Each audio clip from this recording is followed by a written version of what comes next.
Hello friends. Last video में हम लोगों ने देखा था कि किस प्रकार हम लोग पॉइंटर वेरिएबल क्रिएट करते हैं और उसे किसी दूसरे वेरिएबल से कैसे पॉइंट कराते हैं एक दूसरे से। मीन्स दैट कि पॉइंटर वेरिएबल को कैसे हम लोग किसी दूसरे वेरिएबल का एड्रेस असाइन करते हैं। इस वीडियो में हम लोग बात करेंगे पॉइंटर के बारे में ही, लेकिन डिफरेंट टाइप्स के पॉइंटर के बारे में।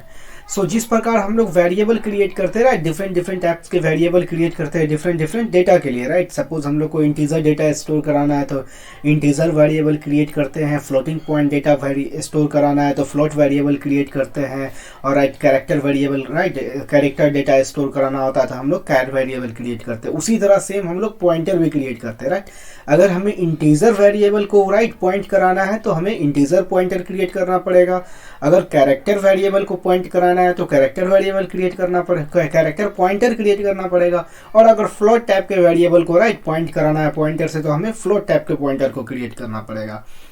सपोज हम लोग कभी ऐसा करते हैं कि पॉइंटर हम लोगों ने इंटीजर क्रिएट किया है, लेकिन उस पॉइंटर में जो है एड्रेस हम लोग फ्लोट वेरिएबल के एड्रेस को असाइन कर रहे हैं, तो उस वक्त क्या होगा, कंपाइलर एरर जनरेट करेगा। कि कहेगा कि आप लोग जो है कन्वर्जन नहीं कर सकते, हम लोग फ्लोट टू इंटीजर में कन्वर्जन नहीं हो पा रहा है। तो इसलिए जिस टाइप के हमारे वेरिएबल होंगे उसी टाइप के हम लोग क्या करेंगे, पॉइंटर भी क्रिएट करेंगे। तो जैसा कि आप एग्जांपल में अगर देखें, हमने यहाँ पे 3 वेरिएबल क्रिएट किए, integer variable, float variable and एक कैर वेरिएबल है। अगर हमें पॉइंटर क्रिएट करना है इन तीनों के लिए तो हम लोग को क्या करना पड़ेगा, 3 डिफरेंट टाइप्स के पॉइंटर क्रिएट करने पड़ेंगे तीनों अलग अलग वेरिएबल को पॉइंट कराने के लिए। तो सपोज हम लोग फर्स्ट स्टार्ट करते हैं, इंटीजर पॉइंटर क्रिएट करते हैं P1 फॉर इंटीजर के लिए। और इसमें हम लोग क्या करते हैं, इस P1 में क्या करेंगे, हम लोग N1 को N1 के एड्रेस को असाइन करेंगे ताकि ये P1 जो है हमारा ये P1 N1 को होल्ड कर सके। तो इक्वल्स टू हम लोग यहाँ पुट कर सकते हैं, क्या करेंगे, N% N1। तो हमारा ये क्या होगा, ये लाइन लिखने से क्या होगा कि P1 नाम का एक पॉइंटर वेरिएबल क्रिएट होगा, इंटीजर पॉइंटर, और ये इंटीजर पॉइंटर क्या कर रहा है, N1 को पॉइंट कर रहा है। तो अगर इस केस में अगर आप देखें तो ये क्या होगा, जैसे ही हम लोग ये लाइन लिखेंगे, इस लाइन लिखने का मतलब ये क्या हुआ कि ये P1 पॉइंटर जो क्रिएट हुआ है ये किसको, अब N1 को पॉइंट करने लगा। नेक्स्ट टाइम हमें क्या करना है, N2 के लिए पॉइंटर क्रिएट करना है। तो N2 मेरा फ्लोट टाइप का है तो हम लोग क्या करेंगे, दूसरा फ्लोट वेरिएबल पॉइंटर क्रिएट करेंगे। हम लोग करेंगे float static suppose P2 create करेंगे, और इसमें हम लोग क्या करेंगे, N2 जो कि फ्लोट टाइप का है इसको इसके एड्रेस को असाइन करेंगे। तो हम लोग लिखेंगे N2। तो ये लाइन लिखने से क्या होगा, जब भी हम लोग ये लाइन लिखेंगे तो क्या होगा, ये लाइन लिखने से होगा क्या कि P2 पॉइंटर में क्या होगा, N2 असाइन हो जाएगा, N2 का एड्रेस असाइन हो जाएगा, और ये P2 वाला पॉइंटर जो है ये क्या करेगा, N2 को पॉइंट करने लगेगा। इसी तरह हम लोग को क्या होगा, हम लोग को थर्ड क्रिएट करना है, तीसरा पॉइंटर जो N3 को पॉइंट करे। तो उसके लिए हम लोग क्या करेंगे फिर, जो कि हम लोग जानते हैं N3 मेरा किस टाइप का है, कैर टाइप का है, तो हम लोग कैर टाइप का पॉइंटर क्रिएट करेंगे। कैर हम लोग स्टार P3 क्रिएट करते हैं, और इसमें क्या करेंगे, हम लोग कैर वेरिएबल के N3 का एड्रेस असाइन करेंगे। तो इसके लिए फिर से हम लोग सेम यही करेंगे, N3। तो ये लाइन लिखने से क्या होगा, कंपाइलर क्या करेगा, P3 नाम का एक पॉइंटर वेरिएबल क्रिएट करेगा, और जो क्या करेगा, N3 को पॉइंट कर रहा होगा। तो सपोज ये P3 नाम का पॉइंटर वेरिएबल क्रिएट है, ये क्या करेगा, N3 को पॉइंट करेगा। तो हम लोग इंडिकेट करने के लिए हम लोग क्या करते हैं, ये मेरा P3 जो है N3 को पॉइंट कर रहा है। तो अभी इस केस में अभी तक सही है मेरा प्रोग्राम। सपोज अगर हम लोग को N1 N2 N3 में वैल्यू असाइन करनी है तो सिंपली हम लोग क्या कर सकते हैं, एस्टेरिक्स P1 इक्वल्स, हम लोग जानते हैं P1 में क्या है, इंटीजर पॉइंटर है, तो इसमें इंटीजर वैल्यू सपोज हम लोग देते हैं, क्या कर देते हैं, 10 दे देते हैं।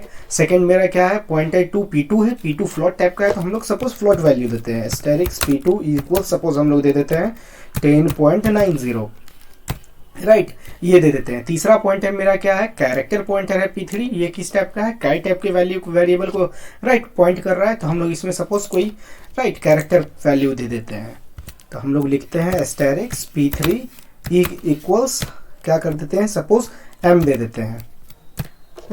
तो ये क्या कर रहा होगा, ये तीनों लिखने से क्या होगा, जब हम लोग ये फर्स्ट लाइन लिखेंगे,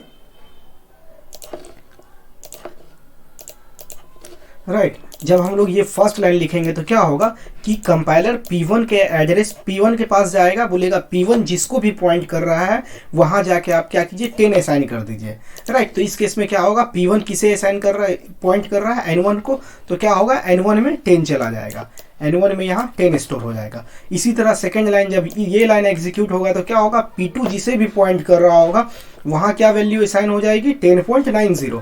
तो P2 देखिए हमारा किसको राइट पॉइंट कर रहा है, N2 को, तो N2 में क्या हो जाएगा 10.90, N2 में 10.90। उसी की तरह P3 में क्या होगा, M आ जाएगा। तो P3 किसे राइट पॉइंट कर रहा है, अगर देखें P3 N3 को पॉइंट कर रहा है, ये P3 N3 को, तो क्या होगा N3 इक्वल्स क्या करना है M, तो N3 में क्या आ जाएगा M वैल्यू आ जाएगी, राइट। इसी तरह हमें क्या हो गया, हम लोगों ने सारे वैल्यू असाइन कर लिए। सपोज अगर हम लोग अभी ऐसा करें, ये यहाँ तक तो सही है, राइट। अब चलो हम लोग एक क्या करते हैं, प्रिंट करके भी सारे वैल्यू को देख लेते हैं, राइट। तो हम लोग यूज करते हैं print F, right, N1 equals, right, %d, क्योंकि N1 इंटीजर वेरिएबल है तो हम लोग %d यूज कर रहे हैं N1, राइट।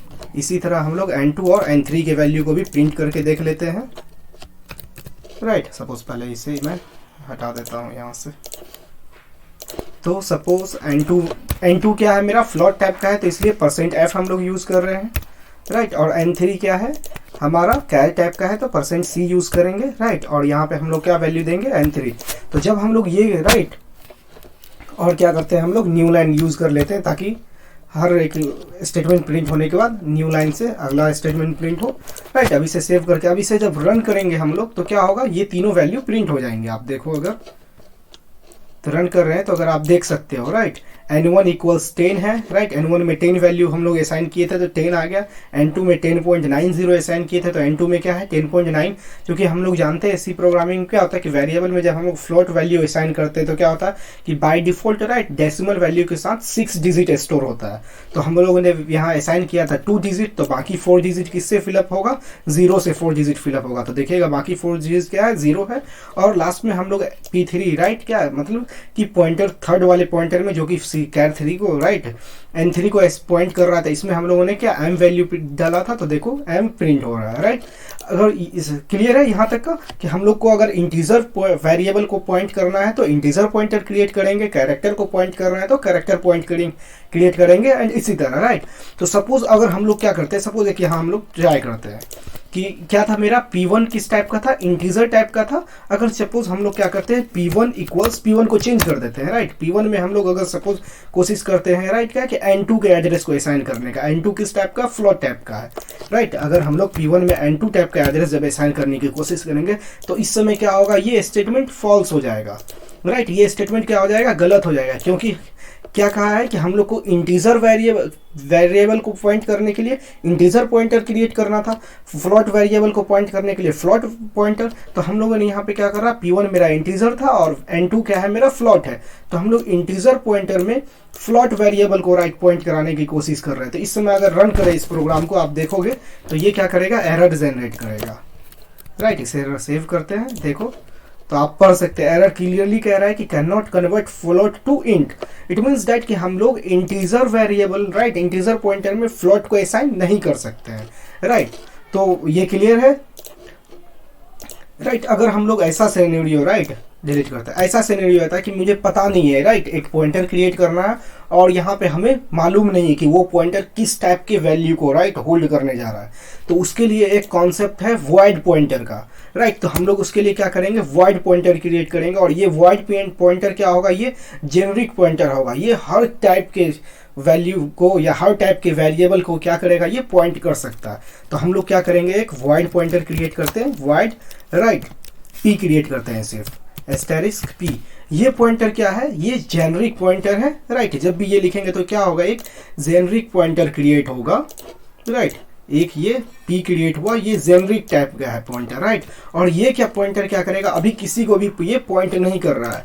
तो ये जब भी हम लोग वॉइड पॉइंटर क्रिएट किए हैं, राइट, ये पॉइंटर क्या कर सकता है, किसी भी टाइप के वेरिएबल को पॉइंट कर सकता है। अगर हम लोग p इक्वल्स लिखे, p इक्वल्स एंड %n1 लिखे, तो n1 मेरा अभी क्या है, n1 इंटीजर है। तो आप देखो अगर इसको रन करेंगे तो ये रन हो जाएगा, राइट, ये एरर जनरेट नहीं करेगा। देखिए एरर जनरेट नहीं कर रहा है, इसलिए क्योंकि ये वॉइड पॉइंटर क्या करता है, इसे हम लोग जिस टाइप के वेरिएबल को एड्रेस असाइन करेंगे वो उस टाइप के वेरिएबल को राइट पॉइंट करने लगेगा। तो अगर ये केस लिखे है p इक्वल्स n%n1, तो ये क्या करेगा, इस केस में ये n1 को पॉइंट करेगा, राइट। अगर हम लोग यहाँ पे यूज हम लोग चेंज कर देते हैं, p इक्वल्स n%n2 करते हैं, तो n2 मेरा किस टाइप का है, n2 फ्लोट टाइप का है, तो ये क्या करेगा, ये पॉइंटर जो है ये फ्लोट वेरिएबल को पॉइंट करने लगेगा।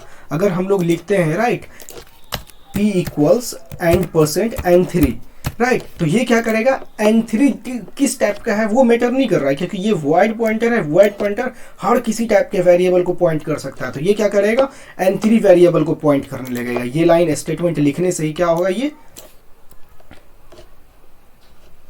राइट, तो ये क्या हो जाएगा, ये n3 को पॉइंट करने लगेगा, राइट। ये आप देख सकते हैं। तो अगर अभी रन करूँ इसे, तो ये कहीं भी एरर जनरेट नहीं करेगा, क्योंकि हम लोगों ने ये p को किस टाइप का क्रिएट किया है, p को जेनरिक क्रिएट किया है, राइट, वॉइड टाइप का, राइट। सो आप देखोगे अगर रन करें तो ये हमारा प्रोग्राम एग्जीक्यूट कर रहा है, राइट। सो ये दो टाइप के पॉइंटर थे, एक पॉइंटर जो हम लोग इंटीजर कैर फ्लोट क्रिएट करते हैं, राइट, जिस टाइप के वेरिएबल के वेरिएबल को पॉइंट कराना होता है, और दूसरा पॉइंटर हम लोग एक वॉइड पॉइंटर क्रिएट कर सकते हैं। ये वॉइड पॉइंटर क्या होता है, ये किसी भी टाइप के डेटा को क्या कर सकता है, राइट, किसी भी टाइप के वेरिएबल को पॉइंट कर सकता है, राइट। सो नेक्स्ट वीडियो में हम लोग आएंगे और नेक्स्ट वीडियो में हम लोग देखेंगे, राइट, कि पॉइंटर को किसी फंक्शन को कैसे पॉइंटर पास करते हैं, राइट, और फिर उस पॉइंटर के थ्रू हम लोग क्या कर सकते हैं, किसी वेरिएबल पे कैसे ऑपरेशन करेंगे फंक्शन के द्वारा। तो नेक्स्ट वीडियो में हम लोग वो देखेंगे। Thank you so much.